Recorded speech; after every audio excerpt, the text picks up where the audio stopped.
안녕하세요. 결혼한 지 20년 된 40대 여성입니다. 지금도 제가 어쩌다 이런 일을 겪게 된 건가 싶은데, 이날이 때까지 제가 얼마나 대단한 업적을 이룬 것은 아니어도 남에게 피해주지 않고 최선을 다해서 열심히 살았거든요. 그런데 최근에 시부모님을 비롯한 시댁 식구들과 겪어야 했던 갈등은 제가 제대로 살아온 게 맞나 싶은 의문을 갖게 하네요. 정말이지 생각하면 할수록 어이가 없다니까요? 남편하고는 처음 대학교에서 알게 된 사이예요. 다만 같은 전공은 아니었는데 어쩌다 보니 같은 교양 과목을 듣게 되면서 서로 안면을 트게 되었죠. 참고로 당시 저는 2학년이었고 남편은 막 복학한 저보다 4살 많은 선배였어요. 그래서 저는 남편이 남자로 보이고 안 보이고를 떠나 그냥 너무 불편했는데 남편은 아니었답니다. 자기 말로는 저한테서 빛이 나더라며 첫눈에 반했었다나요? 하지만 남편이 아무리 듣기 좋은 말을 해줘도 별로 개의치 않았어요.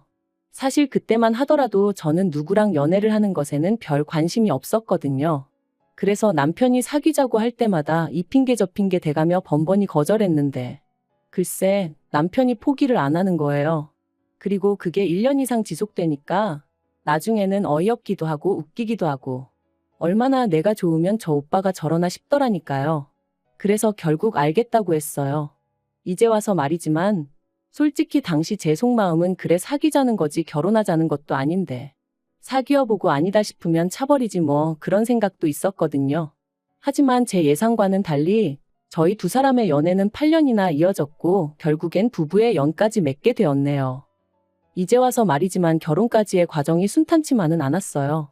사실 결혼 이야기가 막 나오기 시작했을 때만 하더라도 당장 저희 친정 부모님부터가 더는 시간 끌지 말라며 이러다 결혼 안 하게 되면 저도 그렇고 남편에게도 좋을 거 없다시며 성하셨거든요.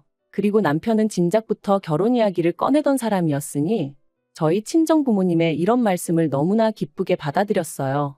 그런데 문제는 그 시기에 아버님이 하시던 사업이 부도가 나버린 거죠. 사실 아버님 사업이 조금씩 어려워지고 있는 건 남편을 통해 들은 바도 있고 해서 저도 어느 정도 알고는 있었는데 그래도 그렇게 빨리 무너져 버릴 줄은 몰랐거든요. 정말이지 이걸 어떻게 친정에 말해야 하나. 말 그대로 미치겠대요? 솔직히 헤어져야겠다는 생각은 안 했기에 어떻게 친정 부모님을 설득해야 하나 그 걱정이 더 컸던 것 같아요. 그런데 안 좋은 일은 연달아 온다더니 그게 끝이 아니었습니다. 아버님 사업이 어려워지자 빚쟁이들이 집에 찾아오기 시작했거든요. 그리고 결국 어머님께서 그 사람들을 감당해내지 못하고 알아눕게 되시면서 시댁이 말 그대로 집안이 쑥대밭이 되어버렸죠. 그리고 이 상황을 알게 되신 저희 친정부모님께선 이런 마당의 결혼은 무슨 결혼이냐고 하루빨리 헤어지라 하시대요. 지금이야 친정부모님은 오로지 제 안위만을 걱정하여 하셨던 말씀이라는 걸 알아요. 하지만 당시에는 그런 친정부모님이 어찌나 매정하게 보이고 야속했는지 모릅니다. 게다가 남편한테는 또 얼마나 미안하던지요. 가뜩이나 힘든 상황에 놓인 남편에게 제가 큰 상처를 주는 것 같았거든요. 아무튼 결국 그런 친정부모님을 설득한답시고 제가 단식투쟁을 했어요. 정말 한심하죠. 지금도 그때를 생각하면 죄송한 마음뿐이에요. 그리고 결국 자식 이기는 부모 없다고 친정부모님께서 저희 두 사람의 결혼을 허락해 주셨습니다. 저희가 결혼식을 올리던 즈음에는 시댁의 가세는 기울 대로 기운 상황이었고 그렇다 보니 결혼 비용의 80% 이상을 제가 부담해야 했어요. 저희 친정이라고 돈을 쌓아놓고 사는 것은 아니었지만 그래도 상황이 상황인 만큼 친정부모님이 애를 많이 써주신 거죠. 서울 구석에 있는 아파트긴 했어도 저희들 시작하기엔 부족하지 않을 아파트도 하나 마련해 주셨고요. 그런데 결혼식까지 다 올리고 나서야 시부모님이 하시는 말씀이 가관이었습니다. 저희만 잘해놓고 살면 그만이냐며 친정에서 그 정도로 해줄 여유가 있으면 저라도 나서서 시부모님이 어렵게 생활하고 계시니 그쪽도 좀 마음을 써주시면 안 되겠냐 하고 한번 물어보지 그랬냐셨거든요. 어이가 없었죠. 차라리 이런 이야기를 결혼 전에 들었더라면 결혼 자체를 다시 생각해봤을지도 모를 만큼 충격도 컸어요. 결혼 전에 제가 몇 번 배웠던 시부모님은 이런 분들이 아니셨는데 돈이 뭐길래 사람을 이렇게 바꿔놓나 싶기도 했고 정말이지 별의별 생각이 다 들더라니까요. 그런데 그때 남편이 상식적으로 그게 말이 되냐? 왜 이렇게 뻔뻔하게 나오시냐며 시부모님한테 큰 소리로 따지고 들대요. 사실 저희 남편이 워낙 순한 사람인지라 어려서부터 시부모님한테 제대로 한번 대들어 본 적도 없댔는데 그런 모습을 보니 그 와중에 믿고 살아도 되겠다는 생각이 들더라고요. 아무튼 이후로도 이따금씩 시부모님과의 부딪히는 일이 있긴 했지만 그거야 어느 집에서나 있을 수 있는 일이다 생각하고 넘겼어요. 웬만하면 가슴에 쌓아두지 않고 살려고 했고 아니다 싶은 건 확실히 짚고 넘어가기도 했고요. 그리고 그렇게 지내다 보니까 어느 순간부턴 시부모님도 더는 억지 쓰는 일이 없으셨고 저도 어느 정도는 제 입장을 내세울 수 있는 그 정도의 사이가 되대요. 그러다 저희가 결혼한 지 6년 차가 되던 무렵이었습니다. 제가 육아 때문에 쉬다가 복직한 지 얼마 되지 않았을 때기도 했고요. 좀처럼 동네 분들하고 어울리는 일이 없으셨던 어머님이셨는데 하루는 당신도 꽃구경이 가고 싶으시다며 동네 분들과 나들이를 다녀오시겠다는 거예요. 그래서 저는 잘 생각하셨다고 다녀오시라 했지요. 그런데 며칠 뒤 평소처럼 직장에서 일을 하고 있는데 어머님이 크게 넘어지셨다는 연락을 받았습니다. 놀라서 한달음에 병원으로 쫓아가니 끙끙 앓고 계신 어머님이 누워 계시대요. 어쩌다 넘어지셨냐니까 다른 사람들 걸음이 어찌나 빠르던지 그거 쫓아가다가 넘어지셨다는데 얼마나 속상했는지 몰라요. 그리고 의사가 하는 말이 원래도 관절이 안 좋으셨던 것 같다면서 이참에 수술을 받으시는 게 좋겠다더군요. 어머님도 수술만 받으면 날아다닐듯 걸어다닐 수 있을 거라 생각하신 건지 받고 싶어 하시는 눈치셨고요. 그래서 제가 신우들에게 상의차 연락을 했는데 신우 둘 다 하는 말이 보험도 없는 양반 무슨 돈으로 수술을 시키냐입니다. 그러면서 노인네가 무슨 나들이는 나들이냐고 그걸 가라고 부추긴 제가 문제라는 식으로 몰아가는데 어이가 없었죠. 자기들은 어머님 모시고 어디 한번 가지도 않았으면서 제가 다 화가 나더라니까요. 그래서 돈 문제면 신경 쓰지 말라고 했어요.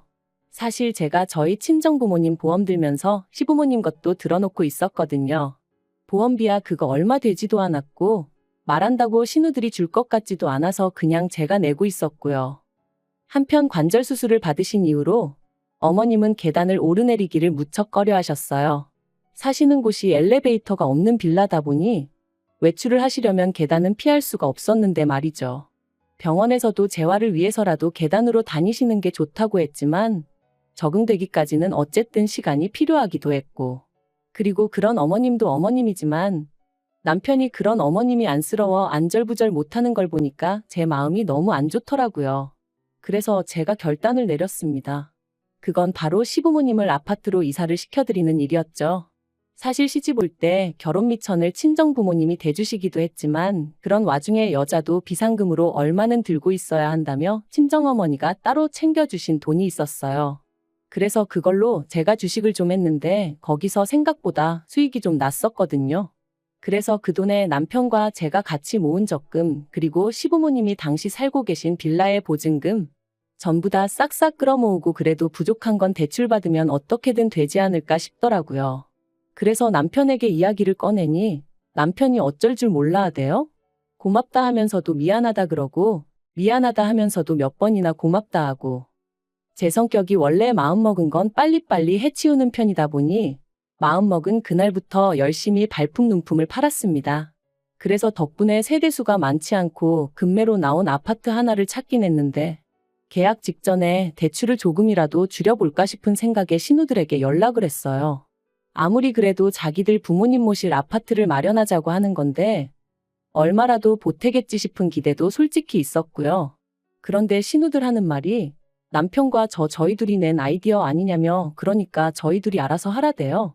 자기들이 보기엔 시부모님 두 분이 빌라에서도 아무 문제 없이 잘만 지내시는데 저희가 괜히 일을 벌린다는 식으로 말하면서 말이죠. 내심 야박하다 싶었지만 왠지 치사스러운 마음에 저도 두 번은 안 물었습니다. 그러냐고 알겠다 하고 말았네요.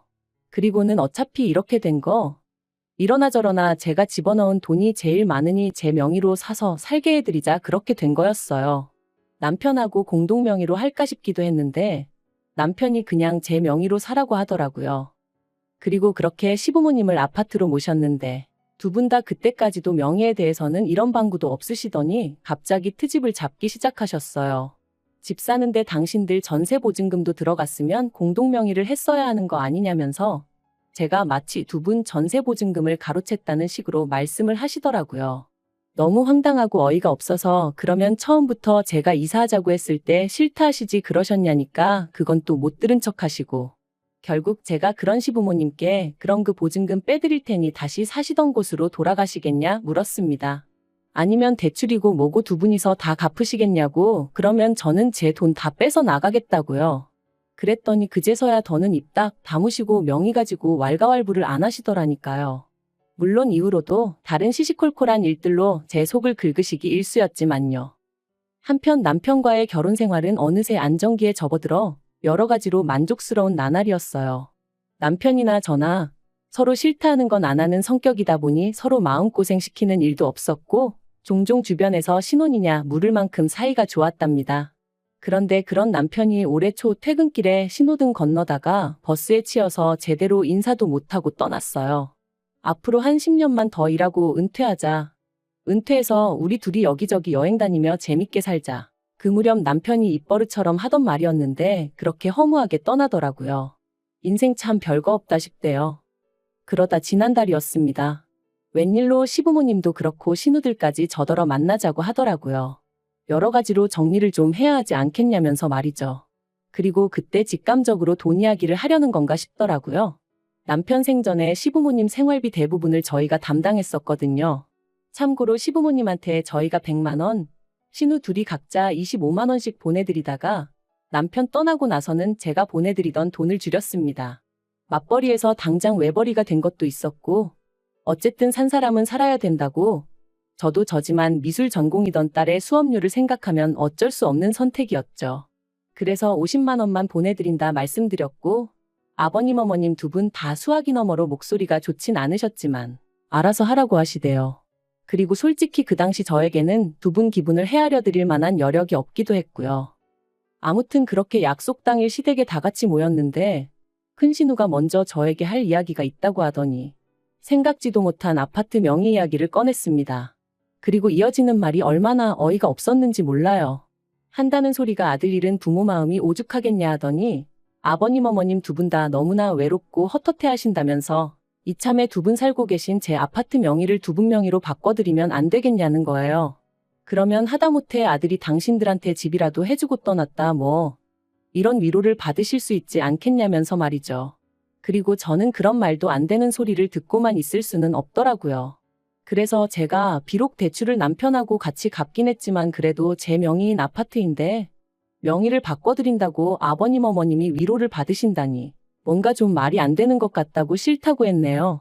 그랬더니 그렇게 안 해주면 제가 언제든 두 분을 내쫓을 수도 있는 거 아니냐며 시부모님이 불안해서 어떻게 사시겠냐고 뭔가 믿고 의지할 만한 그런 게 있어야 할 거 아니냐대요. 그리고는 한다는 말이 걱정 말라며 시부모님 돌아가시고 나면 그 아파트는 다시 저에게 오게 해주겠다는데 솔직히 그 말을 어떻게 믿나요? 막말로 제 손 떠나고 나면 끝이잖아요. 그래서 그래도 싫다. 왜 일을 복잡하게 만들어야 하냐 하고는 거절했습니다. 그랬더니 신우 둘 다 우리 가족을 못 믿는 거냐며 길길이 날뛰는데 못 믿는 건 오히려 시부모님이나 신우들 아니냐 했네요. 제가 재혼이라도 할까봐 걱정되니까 제 아파트라도 어떻게든 가져가려고 그러는 거 아니냐고요. 그러자 신우가 시부모님 재산도 제가 다 가져갔지만 그래도 자기들은 아무 말도 안 했었다면서. 그런데 저는 그 말을 들으니까 우라가 치밀더라고요. 막말로 그 얼마 되지도 않는 전세보증금 진작에 내드리고 세입자를 받았으면 아니 아예 팔아버렸으면 1억은 우습게 남겨먹었을 텐데 말이죠. 아무튼 어쨌든 제 딴에는 어떻게든 시부모님을 좀 더 편하게 계시게 할 생각이었는데 신우한테 그런 소리를 듣고 앉아있으니 내가 무슨 쓸데없는 짓거리를 했는가 싶었습니다. 그래서 마지막으로 대화를 나누고 2주 만에 시부모님한테 이사하실 집 알아보시라 했어요. 지금 살고 계신 아파트 사는데 보태셨던 두 분의 보증금도 제가 10원 하나 안 빼먹고 고스란히 돌려드릴 거니 그 돈에 맞춰서 이사하시라고 했죠. 그랬더니 이제 난리가 났어요. 신우들도 저더러 아무리 자기들 오빠가 죽었어도 그렇지 하루아침에 이렇게 나올 수가 있냐면서. 그런데 제가 느낀 건 남편 죽고 나서 오히려 저를 가족이 아니라고 선포한 건 시부모님과 신우들이었거든요. 하지만 더 황당한 건 그런 와중에 시부모님이 저를 상대로 생활비를 가지고 흥정을 하려 하셨다는 거예요. 이사를 갈 때 가더라도 생활비는 예전처럼 100만 원씩 보내라고 그러지 않으면 하늘에 있는 당신들 아들이, 그러니까 저희 남편이 저를 용서치 않을 거라나요? 그리고 저도 이때는 눈에 뵈는 게 없었어요. 그래서 남편 죽고 며느리가 시부모 생활비 챙겼다는 얘기는 들어본 적이 없다고, 생활비도 이제 못 드린다 그러니 연락하지 마시라 그렇게 내질러 버렸죠. 그리고 이후로 변호사를 만났는데 변호사 말이 저더러 신경 쓸 거 하나 없답니다. 여러 가지 조건을 살펴봐도 제 명의로 된 아파트고 명의자인 제가 그럴 의사가 없는 한 시부모님이 제 아파트를 가로채는 건 가당치도 않은 일이라면서 말해요. 그리고 저희 딸도 이젠 제가 자기 할머니나 고모들한테 어지간히 시달리는 걸 눈치챘던 건지 자긴 상관없으니 엄마 하고 싶은 대로 해 그러더라고요. 그래서 결국 친정에 들어가서 사는 쪽으로 얘기가 되어가고 있어요. 남편하고 살던 아파트는 당분간 비워두고 어머님 아버님 사시는 아파트는 생각만 하면 한숨부터 나오는 게 지금 이사 안 가신다고 버티고 계시거든요. 일단 겨울은 계시게 해야 되나 싶기도 하고. 아무튼 내년 봄쯤에는 앞으로 전망이 어떻건 간에 그냥 팔아버리려고요. 솔직히 시작부터 받은 거 하나 없었어도 남편을 생각해서 시부모도 내부모다 생각하고 두 분 돌아가시는 날까지 며느리 도리는 다 하려고 했는데 저 혼자 한 약속이지만 지키지 못하게 된 현실이 남편을 생각하면 미안하고 그래요. 하지만 남편도 그곳에서 저를 이해해주고 있겠죠. 아무튼 당분간은 제 마음 추스리고 애만 보면서 살렵니다. 시댁 쪽은 생각도 하지 않으려고요.